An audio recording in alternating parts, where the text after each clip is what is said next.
lo revisamos, lo que son los ensayos clínicos controlados. Es decir, en principio tenemos suficiente información para reconocer qué tipos de diseños corresponde cada uno de los denunciados y por lo tanto clasificarles. Sí. Les voy entonces a dar, como les decía, un pequeño resumen para que ya no quede ninguna duda sobre los diseños de estudio. Voy a pasar rapidísimo para luego continuar y ver si es que alcanzamos con las revisiones sistemáticas, por supuesto. Voy a pasar, ¿no es cierto? Recordar esta clasificación, ustedes van a ver que siempre les pongo, pero es para que ustedes se ubiquen y jamás en la vida se olviden. Primero, esta clasificación está dado por el investigador, si asigna o no asigna la exposición. Recordar que si asigna la exposición, estamos dentro de los estudios experimentales, por lo tanto, un elemento básico es saber si es que el investigador está o no está asignando. ¿Sí? Como en el primer caso que decía, nosotros realizamos un estudio prospectivo y asignamos de forma aleatoria al grupo que iba a recibir cada uno. Con eso ya nos olvidamos de que puede ser cualquier estudio observacional y básicamente vamos a estar dentro de los estudios experimentales. Eso no voy a detenerme porque esto lo vimos la semana, digamos, hace 2 semanas, en la unidad anterior. Entonces, de esto no me voy a detener. Voy a solamente hablar un poco de los estudios observacionales para que nos acordemos. ¿No es cierto? El estudio observacional, de nuevo, el investigador observa y registra. Aquí vamos a tener igual 2 tipos de estudios observacionales.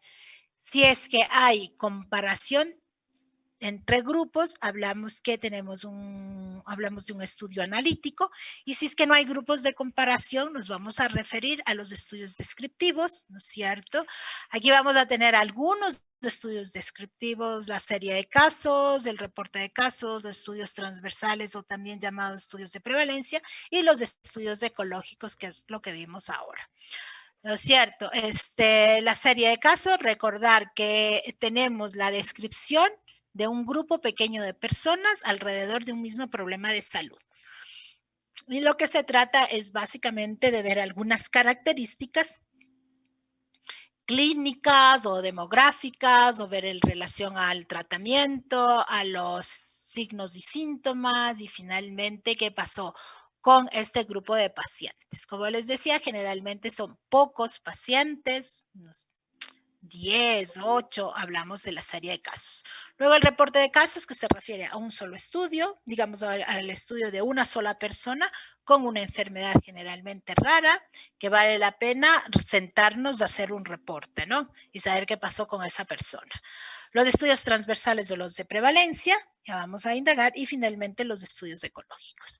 Y luego dentro de los analíticos, recordar que si es que tenemos seguimiento en el tiempo, se va a tratar de un estudio longitudinal, y si es un estudio longitudinal, tenemos los estudios de corte concurrente y los estudios de corte no concurrente. Si no hay seguimiento, tenemos y se ha realizado la comparación de los grupos desde el inicio, tenemos los estudios de casos y controles, ya vamos a revisar los elementos metodológicos de esto, y finalmente el estudio de corte transversal. Muchos de los autores definen que un estudio analítico en realidad solamente son los estudios de casos y controles y los de corte, porque a partir de estos estudios se pueden comprobar hipótesis causales. Y el estudio de corte transversal solamente aporta asociación no causal. Okay, revisando, los estudios descriptivos se caracterizan por darnos información acerca de 3 variables, esto ya lo habíamos visto, el dónde, que corresponde a la variable lugar, el cuándo, que corresponde a la variable tiempo, y el quién, que corresponde a las variables de persona, ¿no es cierto? Básicamente lo que trata es de caracterizar o de observar cómo se distribuyen las enfermedades y las características que tiene la población con esas enfermedades. Recordar solamente que las variables de persona ¿no es cierto? Tenemos 3 tipos de variables, las variables demográficas, que es edad, sexo, ¿no es cierto? Y edad, sexo y etnia, ¿no es cierto? Pero también tenemos las variables sociales y las variables de estilos de vida o hábitos o de comportamiento. Eso es, acá tenemos un ejemplo, revisar, por ejemplo, las tendencias de diferentes enfermedades en relación a estas variables de persona como sexo, ¿no es cierto? Cómo se comportan las enfermedades de acuerdo a esta variable específica, pero podemos tener por edad, por etnia, etcétera. Los estudios ecológicos ya lo hablamos ahora, justamente con el ejercicio de tuberculosis en el municipio de Mariano, ¿no es cierto? Que básicamente el área geográfica que estaba analizando eran los barrios y justamente este tipo de estudios se caracterizan por abordar áreas geográficas e utilizar también indicadores globales. La unidad de análisis, lo que les decía, es un grupo geográfico cultural, no un individuo. Recordemos que nunca un estudio ecológico va a ser a nivel individual, o sea, no es que levantamos información a nivel de personas, de cada uno, sino de forma general. La unidad de medida de la exposición al factor de riesgo, una medida global o un indicador global puede ser el consumo per cápita de determinado producto, ¿no es cierto? Recordemos del estudio entre la asociación entre la correlación entre consumo de aceite de oliva y el cáncer colorectal, ¿cierto? Decían que en los países con dieta mediterránea, es decir, que tienen un alto consumo de aceite de oliva, tenían menos probabilidad de desarrollar cáncer colorectal, a diferencia de aquellos países donde la dieta no era dieta mediterránea, sino más bien tenían una dieta alta en consumo en grasas. Ese es un típico estudio del ecológico, ¿no? Y tenemos como medida de efecto lo que les había mencionado, la tasa anual, que puede ser de incidencia, puede ser prevalencia o puede ser mortalidad. Recordar que el modelo, o sea, el análisis de los datos que utilizamos en un ecológico es generalmente un modelo, se utiliza la regresión lineal y se va a obtener como medida estadística el coeficiente de correlación de Pearson. Tenemos varios tipos, el exploratorio, el comparativo, las series ecológicas y los mixtos. Bueno, esto es para recordar cómo interpretábamos los coeficientes de correlación, ¿no es cierto? Podíamos tener el de correlación de Pearson, podemos tener una correlación positiva si tenemos valores igual a R al cuadrado, igual a 1, positivo, ¿no es cierto? Quiere decir que a medida que aumenta X, aumenta Y. Por ejemplo, a medida que aumenta el consumo de alcohol, ¿no es cierto? Vamos a tener que aumenta qué sé yo, la tasa de mortalidad por cirrosis hepática. Sí, perdón. Y el otro, la correlación negativa, es inversamente, quiere decir que hay una correlación negativa entre las dos variables. A medida que aumenta X, disminuye Y, lo que les había comentado. A medida que aumentaba el consumo de aceite de oliva, disminuía el cáncer colorectal. Y podemos, en ese caso, vamos a tener un valor de R, que sería el coeficiente de correlación de Pearson, igual a menos 1, es decir, un valor negativo de 1. Y finalmente, si no hay correlación, tenemos valores igual a 0. Ustedes dirán, ¿y por qué? Para que nos acordemos y nosotros podemos identificar en las lecturas, ¿no es cierto?, cómo se realizó el análisis. Básicamente, si tenemos que se haya calculado un coeficiente de correlación, probablemente se va a referir a que hay mayor posibilidad de que sea un estudio ecológico. El estudio de corte, de nuevo, partimos de que siempre esto es súper importante y una clave para identificar el tipo de estudio es que vamos a partir siempre de personas sanas, personas libres de la enfermedad, ¿no es cierto? Y que vamos a tener de ellas, de este grupo de personas que están libres de la enfermedad, van a clasificar el investigador en expuestos y no expuestos. Van a hacer seguimiento Y finalmente van a ver quiénes desarrollan la enfermedad y quienes no desarrollan la enfermedad, tanto en el grupo de personas expuestas como no expuestas. Característica súper importante del estudio de corte es que podemos obtener incidencias. Y como obtenemos incidencias, podemos obtener el riesgo relativo. Eso ya lo habíamos visto también en la unidad de los ensayos clínicos controlados. También habíamos recordado un poco cómo calculábamos el riesgo relativo. Ok, recordar que el riesgo relativo en el caso de un estudio de corte, a medida que está más alejado de 1, significa que es un factor de riesgo, que hay una mayor asociación entre cada una de las variables, entre la variable independiente y la variable dependiente, ¿no es cierto? Y que ok, si es que está alejado de 1. Si es que tenemos valores iguales a 1, significa que no hay asociación entre nuestra variable dependiente y nuestra variable independiente. Y finalmente, si es que tenemos valores menores de 1, recordar que podemos hablar de un factor de protección para la enfermedad. El ejemplo típico del estudio de corte es, por ejemplo, las personas que están libres de enfermedad y queremos estudiar la relación entre el hábito de fumar y el cáncer de pulmón, ¿no es cierto? Clasificamos las personas que fuman, las que no fuman, seguimos en el tiempo y tenemos acá las personas que enfermaron y no enfermaron. De acuerdo. ¿Alguna duda en los estudios de corte? ¿Ya se acordaron? Todo. Por favor, siempre que tenemos estudios de corte concurrente y no concurrente.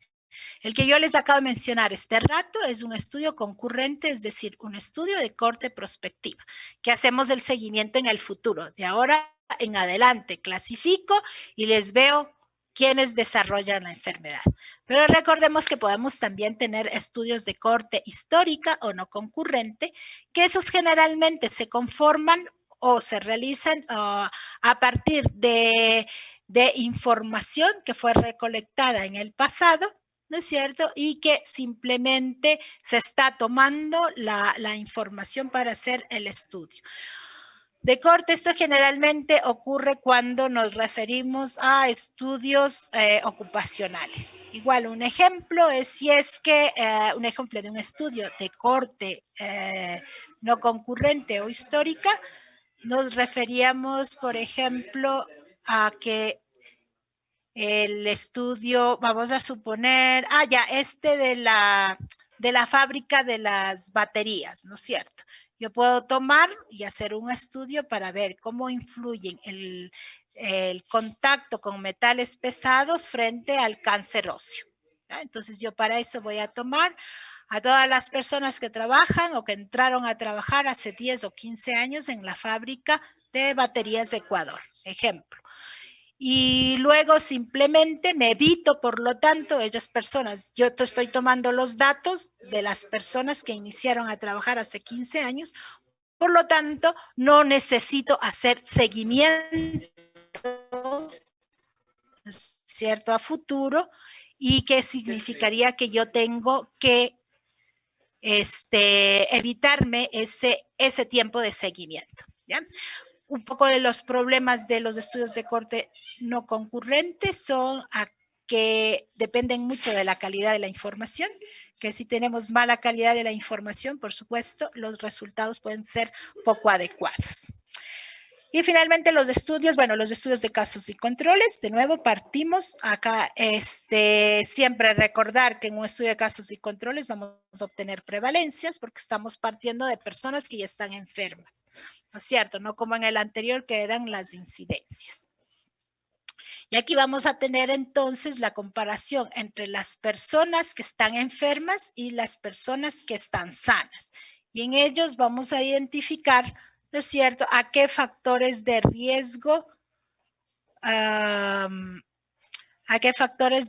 estuvieron expuestos. ¿Sí? Lo que esperaríamos es que obviamente en los casos vayan a tener mayor frecuencia de ciertos factores de riesgo comparados con los controles. Igual, la medida de asociación que utilizamos es el loss ratio.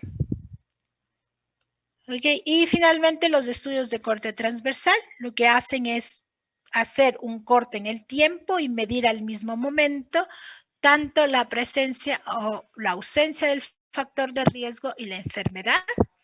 Recordar lo que les había dicho, en realidad los estudios analíticos, ustedes van a ver en la literatura, siempre van a muchos de los libros, perdón, se refieren solamente a los estudios de casos y controles y a los estudios de corte, ¿no es cierto? Porque estos permiten establecer asociación causal. Los estudios de corte transversal, hay un poco de discrepancia en algunos autores y les van a decir que en realidad no entran dentro de los analíticos. Otros, como les acabo de mencionar, otros autores, y acabamos de ver en la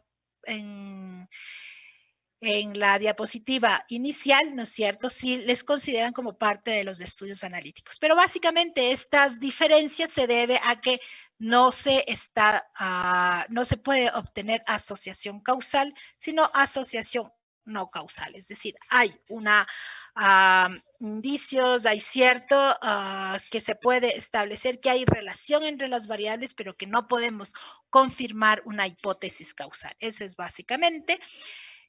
Igualmente se obtiene en el análisis prevalencia de punto, y por lo tanto podemos también obtener el OR, ¿no es cierto? O la razón de probabilidades, o la razón de prevalencias. También podemos utilizar razón de prevalencias o podemos utilizar el odds ratio. Listo, chicos, preguntas hasta acá. Hice un breve resumen, que me quedé, porque la idea era solamente recordar. Ustedes, yo insisto, ya vieron esto el semestre anterior, pero como siempre se olvidan, ¿no es cierto? Tenemos una memoria que a veces es un poquito frágil, que ya nos olvidamos lo que vimos la semana anterior. Entonces, simplemente para recordarles. Y recordarles que esto es súper importante. Si ustedes no identifican de forma adecuada el diseño, por supuesto, van a tener problemas en clasificar el nivel de evidencia y el grado de recomendación. Les he traído dos ejemplitos como para ya ir comprobando e ir terminando este tema, esta unidad, ¿no es cierto? Pero asegurándome de que ustedes tienen más claro la parte de diseños. Ok. ¿Quién quiere hacer o leer al menos del primer ejercicio y lo resolvemos entre todos?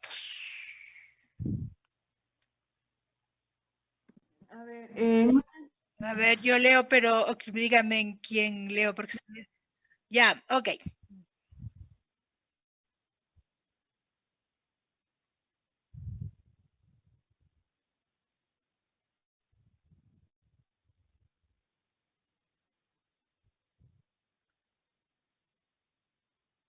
A ver, en 1965, ¿no es cierto? 265,118 individuos. ¡Qué barbaridad! Ya, no, 1965, ok.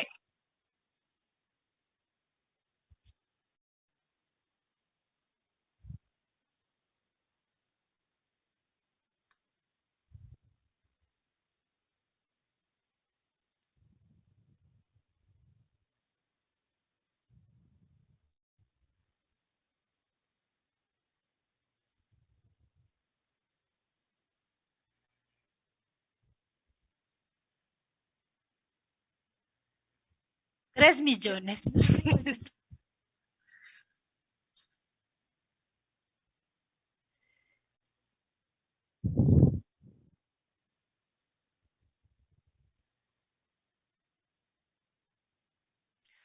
Muy bien, chicos. Entonces, comencemos primerito para poder responder la pregunta, identificar qué tipo de diseño es, ¿no es cierto?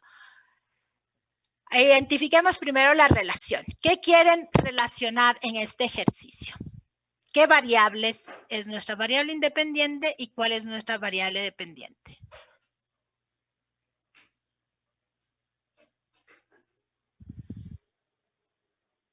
Porque comencemos desde lo básico, ¿no? Identificando. ¿Qué relación quieren establecer? Y por lo tanto, ¿cuál es mi variable independiente y mi variable dependiente?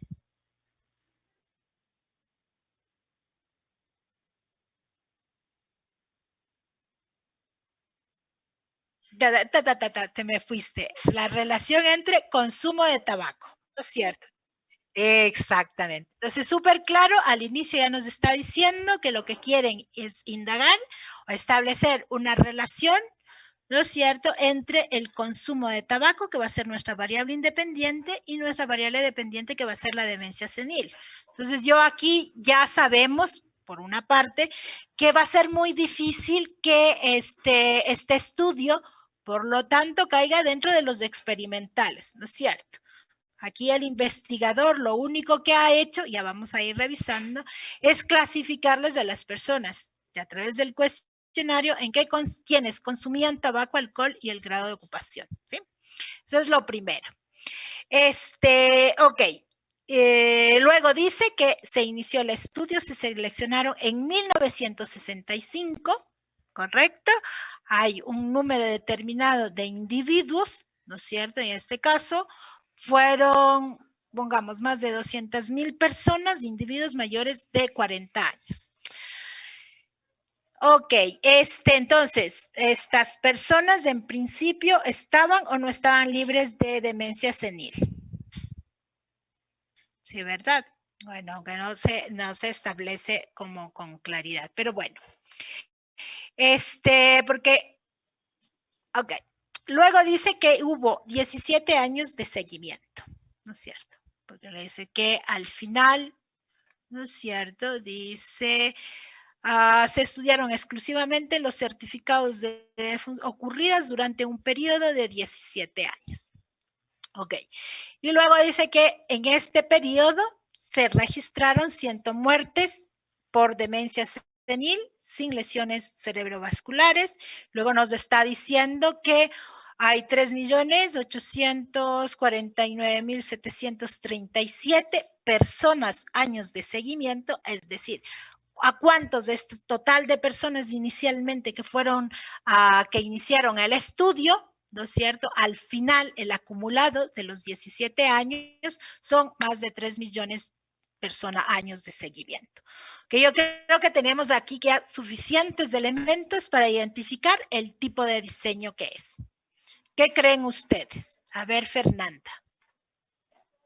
Para que no se me duerma. Fernanda, ya se nos durmió.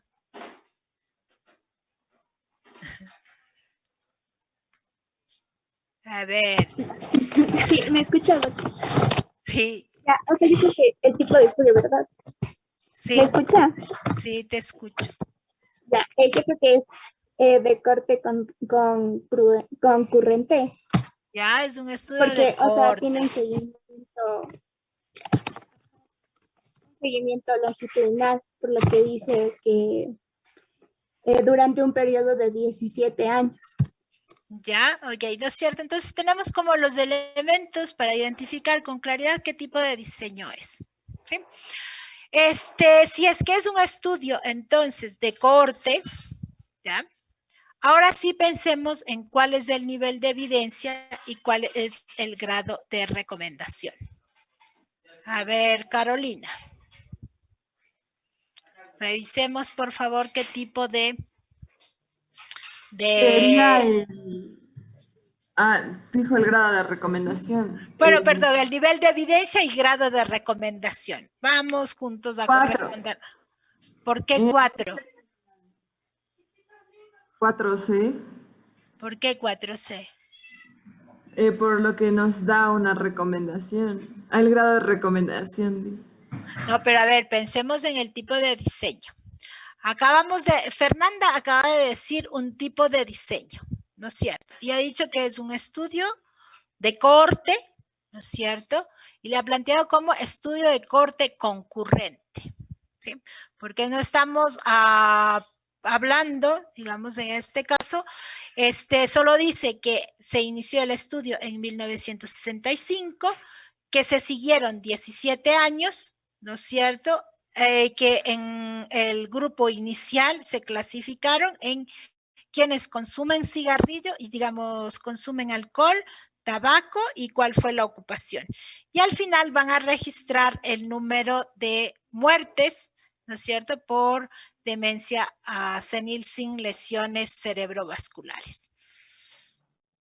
A ver, entonces estaría entre, si ya nos da lo de los casos, sería puede ser el 2B con Ya, un el grado de 2B. recomendación B. Exactamente, ¿no es cierto? Aquí lo importante es identificar con claridad qué tipo de diseño es. ¿Sí? Sí, alguien me decía es que falta más información. Sí, probablemente falta más información para clasificarle o tener súper claro cuál fue la calidad del estudio, ¿no es cierto? Pero si vamos a ponerles de forma general y vamos a asumir que es un estudio prospectivo, ¿no es cierto? Donde hubo un seguimiento a cada una de este grupo de personas, ¿no es cierto? Podríamos nosotros clasificarle como efectivamente 2B, que corresponde a un estudio de corte, ¿no es cierto? De buena calidad.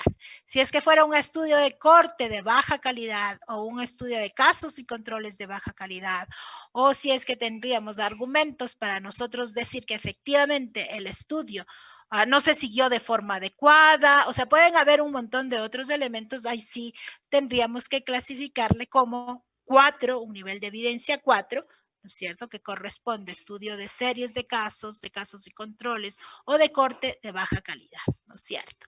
Que no se hayan hecho de forma adecuada el seguimiento a las personas, que haya habido mucho riesgo de sesgo, entonces la clasificaríamos como 4, como 4C, ¿de acuerdo? Entonces, sí, ahora lo vamos a evaluar de forma general, como que fuera un estudio de corte prospectiva en la cual se hizo el seguimiento y asumiendo que no hubo ninguna pérdida, ningún abandono y que efectivamente se realizó un buen seguimiento. ¿Ok? En ese caso, quedamos con el 12. El 2B, perdón. Listo. Ahora este siguiente estudio. ¿Quién quiere? Ay, perdón. Ya. ¿Quién quiere leer? Yo, Doc. Ya, Jocelyn, léele, por favor. Se realizó un estudio con el fin de determinar si el enriquecimiento individualizado de la leche reduce la mortalidad y la morbilidad y promueve el crecimiento y el desarrollo, en comparación con el enriquecimiento estándar no individualizado en lactantes prematuros. Para ello se realizó una búsqueda bibliográfica actualizada hasta septiembre de 2019. Se consideraron los ensayos controlados aleatorizados. Se encontraron 7 estudios que probaron los efectos del enriquecimiento individualizado o ajustable de la leche materna en comparación con el enriquecimiento estándar en recién nacidos prematuros y que dieron lugar a 8 publicaciones. En estos estudios se reclutaron 521 participantes. Se encontró evidencia de certeza moderada a baja que indica que el enriquecimiento individualizado, ya sea personalizado o ajustable, de los alimentos enterales en los lactantes de muy bajo peso al nacer aumenta la velocidad de crecimiento del peso, la talla y el perímetro cefálico durante la intervención, en comparación con el enriquecimiento estándar no individualizado. Muy bien. Ok, veamos. ¿Listo? ¿Quién? Lean si es que quieren con calma. Y me dicen qué tipo de diseño les parece que es este.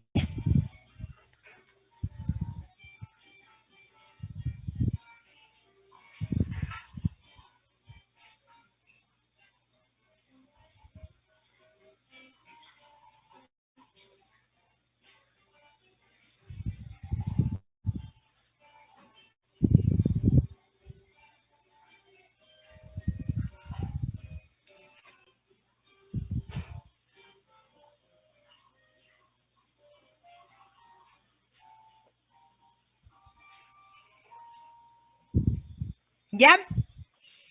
A ver, Andrés.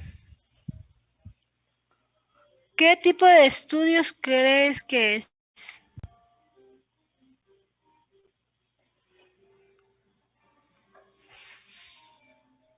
Yo, profe. Sí, tú. Andrés David. Puede ser uno de casos y controles. A ver, cuéntame, ¿por qué crees que es un estudio de casos y Ya, controles? Porque dice que van a haber como que dos grupos, un estándar no, a ver, ya. O sea, dice que va a haber un grupo que va a utilizar promover crecimiento del desarrollo en comparación en ajá, que va a haber uno que utilice la leche y otro como que estándar. Entonces van a haber dos grupos. Entonces por eso yo decía Ya, uno de primero curso vamos a fotográfico. ver dos grupos, ¿no es cierto? ¿Quiénes han consumido leche? Básicamente es enriquecida, ¿no es cierto? Y quienes no han tomado leche, ya vemos, sin enriquecimiento, que a eso se refiere, ¿no es cierto? Y es en un grupo específicamente, me parece que es en lactantes prematuros, ¿no es cierto? Por lo tanto, lo que se quiere ver es comprobar si es que mejora, ¿no es cierto? Mejora el peso, especialmente la velocidad, ¿no es cierto?, de crecimiento, del peso, de la talla, del perímetro cefálico, etcétera, y dice ya durante la intervención. Entonces, de eso se trata, ver cómo funciona o si es que efectivamente es más eficiente la leche enriquecida, ¿no es cierto?, frente a la leche estándar no enriquecida. Así de fácil. De eso se trata el estudio, ¿no es cierto? Entonces, listo, Andrés, ahora sí. Continúa diciéndome. Me esperas un ratito, Santiago. Luego te doy la palabra a ti. Ya, entonces como ya tenemos que es uno de casos y controles, entonces el nivel de evidencia, como dice que se utilizaron ¿cómo es? 7 estudios, pero que no fueron del todo concluyentes. O sea, no que no fueron concluyentes, sino que hubo una relación en el uso de la leche de moderada a baja, entonces podría ser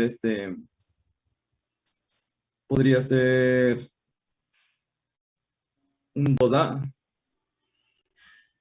y grado de recomendación B. Ok, vamos a ver qué dice. Santiago, levantaste la mano. Por favor, cuéntame, ¿qué te parece a ti qué tipo de diseño es este? Yo pienso que también es un metaanálisis, porque ahí dice, ¿no? Se realizó una búsqueda bibliográfica actualizada hasta septiembre de 2019 y se utilizó para el estudio, para correlacionar los resultados, siete estudios en particular. Y además es homogéneo, pues está haciéndose el estudio básicamente en niños prematuros, ¿no? En bebés prematuros. Entonces, yo diría que es eso. Y entonces, el gran nivel de evidencia sería 1A con grado de recomendación A. Ok, vamos a hacer una votación ahora. Que la otra vez alguien me decía, es que a nosotros nos parece, vamos a estar por votación. Alcen la mano los que están de acuerdo con Santiago. Comenzando desde aquí, a ver, alcen, pero necesito que me pongan, levanten la mano azulita. Eso, muy bien. Voy a ver para ver cuántos tenemos. Ya. Ya. Hasta Andrés ya cambió también la levantada de mano, ya cambió, decidió otra cosa. Muy bien, chicos. Ok, listo. Cuidado, yo lo que creo es que ustedes leen muy rápido. O no, o sea, o leen rápido y no se toman el tiempo necesario para leer con calma. Cuidado, ¿no? Yo les recomiendo que lean tranquilamente, con calma, que entiendan lo que están leyendo. Sí, a veces leen súper rápido y tienen la costumbre de leer inclusive a medias y solamente leen o la parte inicial o la parte final. Y se olvidaron de que hay una parte media y que puede ser súper importante. ¿De acuerdo? Efectivamente, Santiago tiene razón y Andrés está equivocado en el diseño, ¿no es cierto? Volvamos de nuevo a hacer el análisis de por qué es y ojo, no es metaanálisis, siempre tenemos que hablar de revisiones sistemáticas porque aquí no están hablando si es que existe o no existe metaanálisis. Aquí justamente les puse este ejercicio para que ustedes vean que no es necesariamente que tengan metaanálisis, pero que sí efectivamente se trata de una revisión sistemática. Voy de nuevo a compartir con ustedes el último ejercicio para ir haciendo el análisis. Ok, entonces, primero, el objetivo, como ya les habíamos quedado, era saber si es que hay variación, ¿no es cierto?, entre los niños prematuros que consumieron leche enriquecida, ¿no es cierto?, si es que va a reducir la morbilidad, la mortalidad, el crecimiento y el desarrollo, comparado con los niños que consumen leche normal, digamos, ¿no es cierto?, no enriquecida. Y luego tenemos eso primero, ¿no es cierto? Por lo tanto, desde ahí ya vemos que hay, luego dice, se consideraron ensayos clínicos controlados aleatorizados. Eso es también súper básico. Entonces dice que se realizó la búsqueda bibliográfica hasta septiembre del 2019, ¿no es cierto? Y se consideraron todos los ensayos clínicos controlados. Entonces, esta se trata de una revisión bibliográfica, ¿no es cierto? Una revisión sistemática, con ensayos clínicos controlados. Lo que decía Santiago, a la final dice que de toda la búsqueda que se realizó, van a encontrarse 7 estudios en los cuales justamente demostraban qué pasaba con el enriquecimiento individualizado de la leche, ¿ya? Y luego decía ajustable de la leche materna en comparación con el enriquecimiento estándar en los recién nacidos prematuros. Y entonces dice que dieron lugar a 8 publicaciones, con un total de 521 participantes. Luego dice que se encontró evidencia de certeza moderada a baja que indica que el enriquecimiento individualizado, ya sea personalizado o ajustable de los alimentos enterales a los lactantes de muy bajo peso al nacer, aumenta la velocidad de crecimiento del peso, la talla y el perímetro cefálico durante la intervención en comparación con el enriquecimiento estándar no individualizado. Ok, entonces sabemos que se trata de una revisión sistemática, ¿no es cierto?, que efectivamente se van con ensayos clínicos aleatorizados, ¿no es cierto? No es una revisión sistemática que se haya incluido, estudios de corte o estudios de casos y controles, sino va a ser una revisión sistemática que se refiere al uso de los, digamos, de ensayos clínicos controlados, ¿no es cierto? Entonces, así como de forma general, siempre vamos a necesitar probablemente ahora, pero como ejercicio, la idea es que ustedes identifiquen claramente el diseño, ¿no es cierto? Y nosotros a partir de esto podemos saber justamente lo que nos decía Santiago. El nivel de evidencia 1A, porque se trata de obtener o de una revisión sistemática con ensayos clínicos, básicamente que sean homogéneos y los cuales hayan tenido una asignación aleatoria, ¿ya? Eso es el nivel de evidencia 1A y el grado de recomendación va a ser A, ¿sí? Ok, como les había dicho, depende, recordar siempre que las revisiones sistemáticas se pueden realizar con diferentes estudios. Si fuera un estudio, por ejemplo, que trata de establecer lo que les mencionaba hace un momento, factores de riesgo o factores pronósticos, probablemente se pueda realizar con una revisión sistemática con estudios de cohorte o una revisión sistemática con estudios de casos y controles de base. Listo, este era el ejercicio. Muy bien, dudas, preguntas. Ya puedes bajar la mano, Santiago. Pero si no te voy a... Ya, ¿alguna duda? Ya está súper claro. No se van a volver a equivocar de identificar los estudios. ¿Ya? No dice. Yo espero que no se olviden jamás en la vida. Ok, vamos ahora sí entonces a profundizar las revisiones sistemáticas. Hemos hablado de las revisiones sistemáticas, hablamos como de forma general, ¿no es cierto? ¿De qué se trata una revisión sistemática?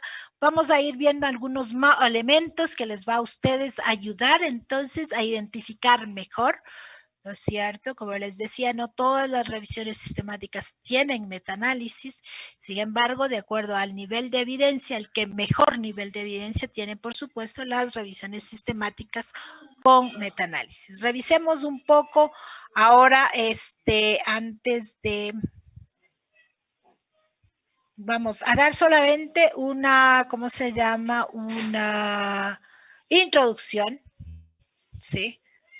De lo que es la revisión sistemática para luego, vemos si es que continuamos completamos la siguiente semana. Espérenme en un segundo, por favor.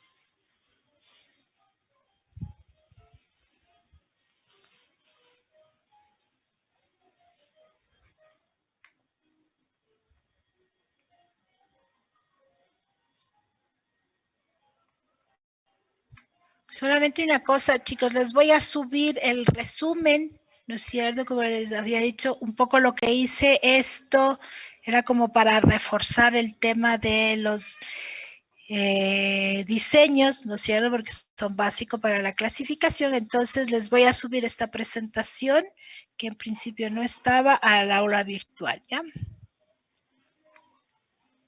Ok, veamos.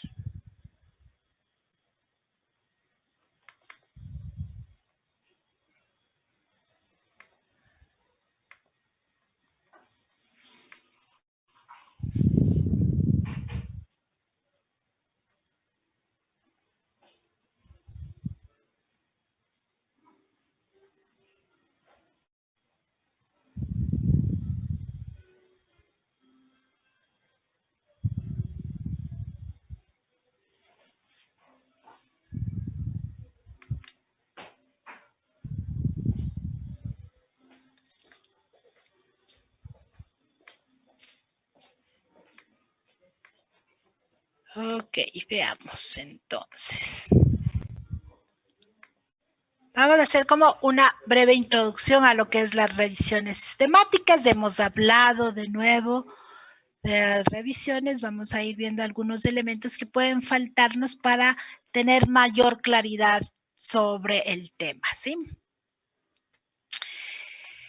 Esta es una revisión sistemática, ya hemos mencionado, ¿no es cierto?, que de lo que se trata es una revisión, es la revisión de una cuestión o una pregunta formulada claramente que utiliza métodos sistemáticos y explícitos para identificar, seleccionar, evaluar críticamente la investigación relevante, ¿no es cierto? Y poder obtener y analizar los datos de estudios que han sido incluidos en esta revisión.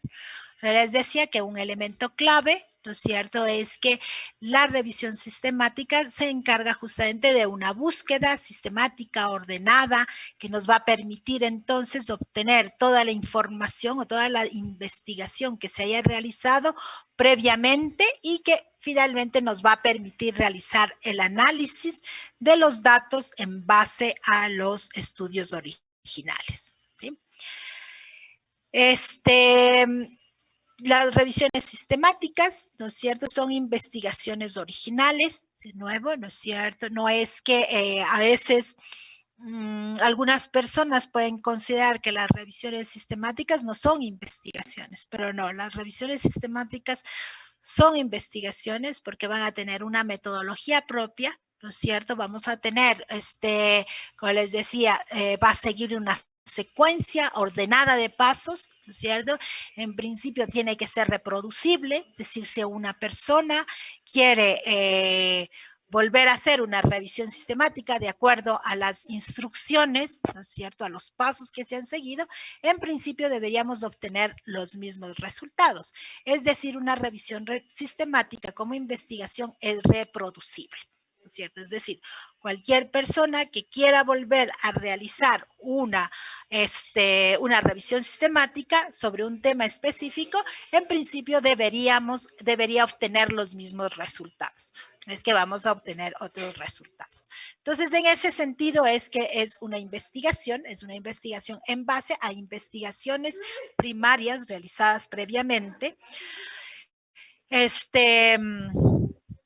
Lo que se trata es de obtener los datos, datos más que pacientes, ¿no es cierto? Y es, de nuevo, lo que les mencionaba, es considerada una investigación secundaria, pero siempre debe ser considerada como una investigación original, por lo que les decía hace un momento, ¿no es cierto? Va a ser, tiene su propia metodología, la revisión sistemática, ¿no es cierto? Entonces, por lo tanto, es una investigación original en sí misma. Utiliza el método científico para la resolución de una duda planteada. De nuevo, recordemos que el método científico parte de una pregunta de investigación, luego esa pregunta de investigación va a ser sujeta a comprobación, ¿no es cierto? Y finalmente va a obtener conclusiones, más o menos del método científico en resumen. Y la revisión sistemática sigue este proceso, ¿no es cierto? Sigue, como les decía, un orden, unos pasos, ¿sí? Que nos van justamente a permitir de una forma científica el que se resuelva una pregunta.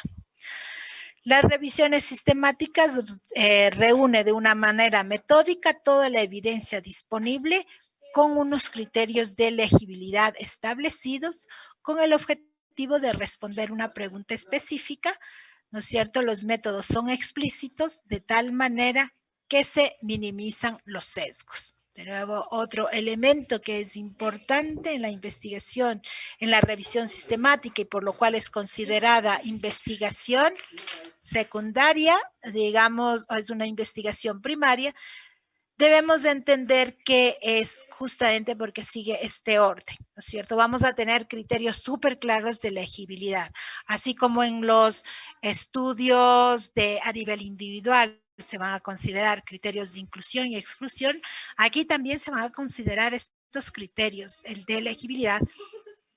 Sin embargo, en este caso se refiere a los criterios de los diseños de estudios que se van a incluir en la revisión sistemática, ¿no? El que se haga de forma metódica, justamente ordenada, etcétera, es lo que van a permitir minimizar los sesgos en el estudio. Lo que les mencionaba también hace un momento, la revisión sistemática puede o no puede utilizar métodos estadísticos, es decir, puede o no puede tener metaanálisis, ¿no es cierto?, para analizar y resumir los resultados de los estudios. Lo que les había mencionado igual, al ser explícitos sus criterios, es reproducible, ¿no es cierto? Es reproducible, por lo tanto se pueden obtener lo que les decía, los mismos resultados. En principio se debería obtener los mismos resultados. El metaanálisis, como les había dicho, es un método estadístico que puede o no puede ser aplicado. ¿Por qué? Porque probablemente si es que incluimos estudios que no tengamos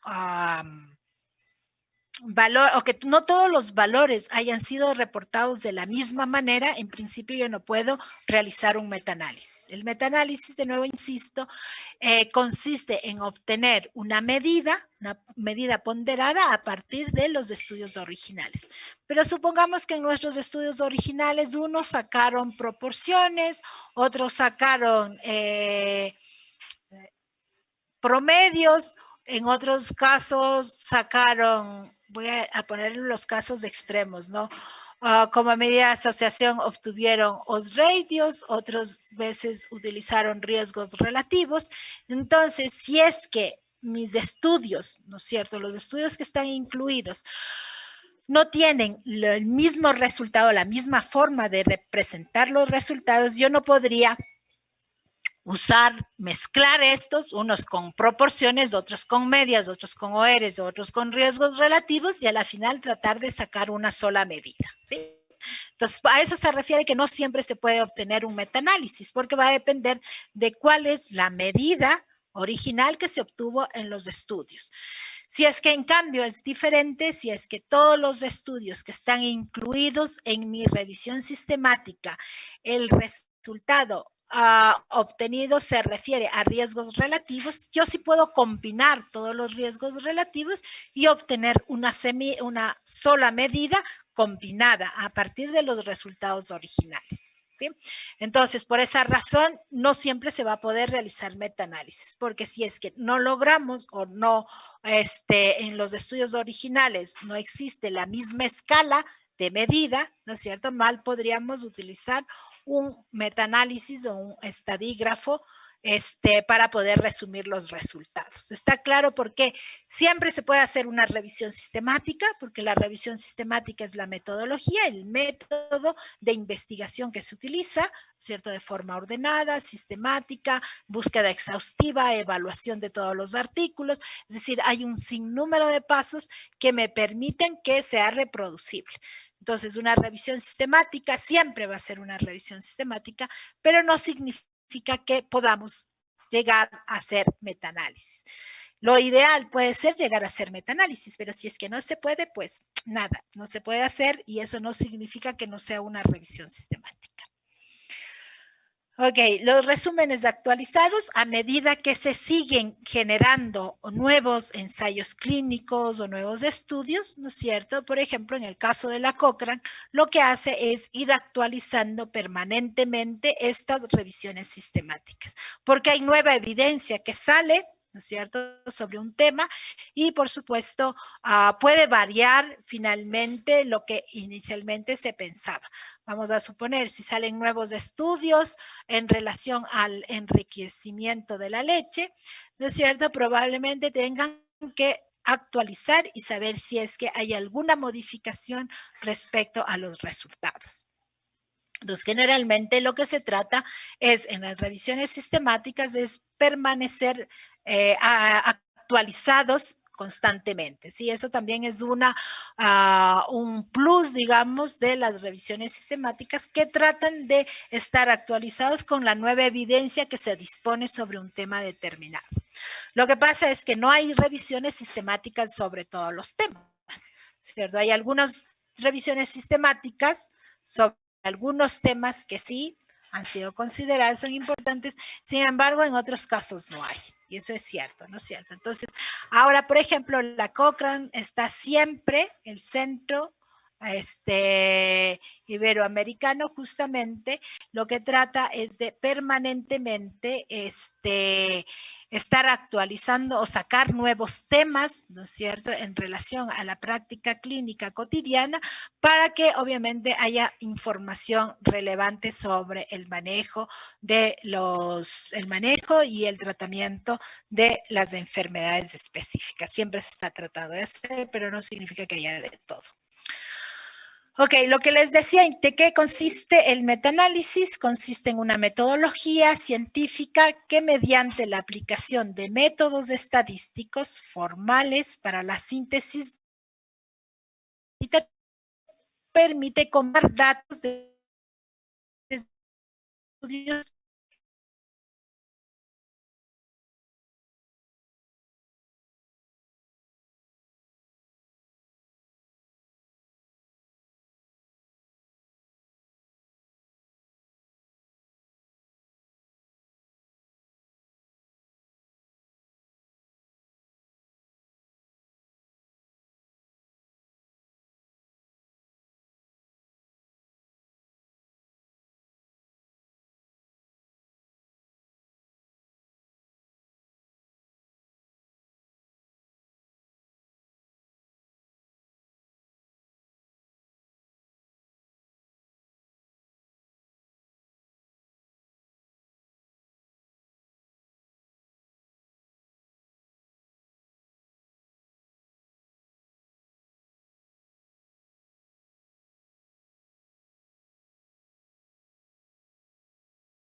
chicos, perdón, se me fue el internet. Ok, vamos a solo a completar esta parte de las, ¿cómo se llama? De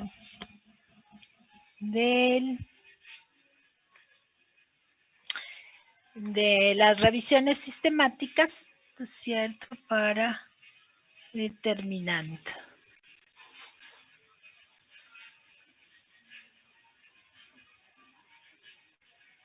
Recording in progress. Ok, lo que les decía entonces alrededor de las revisiones sistemáticas y del metaanálisis, ¿no es cierto? Que era, el metaanálisis consistía en hacer una síntesis o una combinación de los resultados que obtuvimos en los estudios originales, ¿no es cierto? Por supuesto que tiene que haber tienen que haber resultados semejantes. Si es que no hay resultados semejantes, no podríamos hacer esta combinación de resultados. Que les ponía de ejemplos, ¿no es cierto? Si es que a mí me interesa saber cuál es la eficacia de ciertos tratamientos analgésicos para la fibromialgia, necesitaría entonces revisar todos los artículos que se hayan realizado alrededor de la fibromialgia, ¿no es cierto? E identificar cuáles son los, cómo fueron los resultados del reporte de los resultados de estos estudios. Por ejemplo, si es para dolor, yo imagino que podrían haber utilizado diferencia de medias, ¿no es cierto? Pero eso querría decir que todos los estudios tienen que haber reportado de la misma forma para yo poder obtener una medida combinada de esta diferencia de medias, ¿sí? Pero, como les decía, si alguien en lugar de alguno de los estudios que se incluyen en la revisión sistemática, reportó no por diferencia de medias, sino voy a poner diferencia de proporciones, entonces yo ya no podría hacer esta combinación de los resultados, que es justamente en lo que consiste el metaanálisis. ¿Sí? En principio, todos los estudios deben haber sido reportados de la misma manera. Entonces, yo ahí, en ese caso, el investigador sí puede combinar los datos. ¿Ok? Veamos, dice, el metaanálisis nos puede dar una respuesta definitiva cuando ninguno de los estudios clínicos individuales relacionados ha podido aportar con una conclusión válida a una investigación concreta. Entonces, recuerdan que yo les decía en los ensayos clínicos que podríamos tener ensayos clínicos que son concluyentes, ¿no es cierto? Y que por lo tanto, lo único que deberíamos hacer es aplicar, obviamente, a los pacientes ese tratamiento que ha sido, se ha encontrado que es eficaz y seguro, ¿no es cierto? Sin embargo, recordemos que también les presentaba en los resultados que podían haber estudios que no eran concluyentes. Probablemente habían estudios que eran muy heterogéneos con los resultados, ¿no es cierto? Unos que demostraban que sí había alguna mejoría a favor del tratamiento, en otros casos no había ninguna mejoría, en otros casos se encontraba que más bien al contrario se había encontrado resultados favorables al placebo o al control que se había utilizado. Entonces, cuando tenemos este tipo de discrepancia en los estudios originales, es cuando en realidad se puede realizar una revisión sistemática y un metaanálisis para saber si es que hacemos una medida combinada, podríamos obtener resultados o conclusiones más válidas o más definitivas. ¿Sí? Eso justamente, por eso es importante el metaanálisis o tratar de que todas las revisiones sistemáticas lleguen a tener metaanálisis. Esto, por ejemplo, ustedes habrán visto, es el típico gráfico, ¿no es cierto?, de un metaanálisis. Por una parte, aquí es respuesta del dolor, ¿no es cierto?, en el cáncer de próstata avanzado, dice, ¿no? Entonces, acá por una parte vamos a tener los diferentes estudios que se hayan realizado igual entre el tratamiento para la disminución del dolor o como respuesta del dolor en el cáncer de próstata, ¿no es cierto? Acá tenemos cuál fue el número de personas tratadas y el número de personas con el grupo control, ¿no es cierto? Si ustedes se fijan, vamos, en general, este estudio, por ejemplo, en general, cada uno de los estudios que están incluidos a nivel individual son bien pequeñitos, ¿no? Entonces, miren, acá tenemos en este estudio, en el 92 de Loma, son 10, ¿no es cierto?, tratados del total de 29 y acá fueron 6 en el grupo control del total de 31. Entonces, en general, ustedes se fijan, son estudios muy pequeños. Por eso también se hace metaanálisis, porque podemos combinar los resultados individuales y ya no tener, por ejemplo, 77 o 100 personas, ¿no es cierto? Sino podemos ya tener, si subimos, ya son 197 y 177. Entonces, de lo que inicialmente eran estudios pequeñitos. Eso lo que hace es dar mayor validez y mayor fuerza al resultado. Si ustedes se fijan, acá dice, o se ha sacado entonces como medida combinada el odds ratio. Probablemente de esta forma o de estos estudios individuales obtuvieron todos el odds ratio. Y tenemos entonces un modelo, que acá dice modelo de efectos fijos, ¿ya? Y nos está diciendo cuál sería el OR, ¿no es cierto? Estos son los ORs individuales, ¿no es cierto? Y vamos a tener este diamante, ¿cómo se llama esto? Ay, esta figura. Dígame por Dios que me acabo de olvidar. El rombo, ¿eh? Rombo, gracias. Siempre me salió el diamante, pero bueno, le dicen a los gringos le dicen diamante, pero bueno, es el rombo, ¿no es cierto? Este rombo es la medida combinada y estos son los resultados individuales de cada uno de los estudios. Entonces, por ejemplo, en el de Loma, lo que se tiene es que es a favor del control, sin embargo, los intervalos de confianza son amplios y tenemos, ¿no es cierto?, en unos casos que en el intervalo de confianza va a ser más bien a favor del, acá está al revés, perdón, acá dice tratamiento y control, a veces hacen al revés. Bueno, entonces en este está a favor del tratamiento, pero si se fijan el intervalo de confianza sobrepasa y está a favor del control. En el estudio de Elms del 2003 también, ¿no es cierto?, dice a favor del control, del tratamiento, perdón, aquí Kilmala también dice a favor del tratamiento, pero los intervalos de confianza son amplios, etc. Entonces, al final se obtiene una medida combinada entre todos estos y lo que nos está dando, si ustedes se fijan, al final son el OR combinado, ¿sí? Entonces, en el caso de todos los valores de los diferentes estudios, se ha sacado una medida combinada y se ha obtenido un OR combinado de 1.64. Y si se fijan, los intervalos de confianza también mejoran y ya no tenemos intervalos de confianza que atravescan la línea y que estén a favor del control. En este caso, todos, ¿no es cierto? Ya la medida combinada nos va a decir que hay 1.64 veces mayor probabilidad de que las personas que consuman el tratamiento efectivamente disminuyan el dolor. ¿Okay? Este es el típico gráfico del metaanálisis, ¿sí? Como les decía, no vamos a entrar, hay varias, ¿qué se llama esto? Varios programas, así como los estudios individuales. Tenemos el SPSS, tenemos el ERE, tenemos el EpiInfo, varios estudios. Sin embargo, en el metaanálisis vamos a tener programas estadísticos específicos para obtener el metaanálisis, pero que por supuesto es importante que la medida sea la misma, es decir, que todos hayan calculado la misma medida y por supuesto tener los datos individuales de cada uno de los estudios que se incluyen. A este diagrama se le conoce como diagrama de bosque o el forest plot, especialmente para estudios de intervención. Es decir, esto significa que estos estudios individuales que están incluidos son ensayos clínicos controlados. ¿De acuerdo? Preguntas hasta acá. Ok, vamos para ir quedando ahí. ¿Alguna pregunta de las revisiones sistemáticas? ¿Está un poco más claro? ¿Pueden ustedes identificar mejor las revisiones sistemáticas en un caso que corresponda o que hayan tenido una, digamos, para poder clasificar el nivel de evidencia y el grado de recomendación?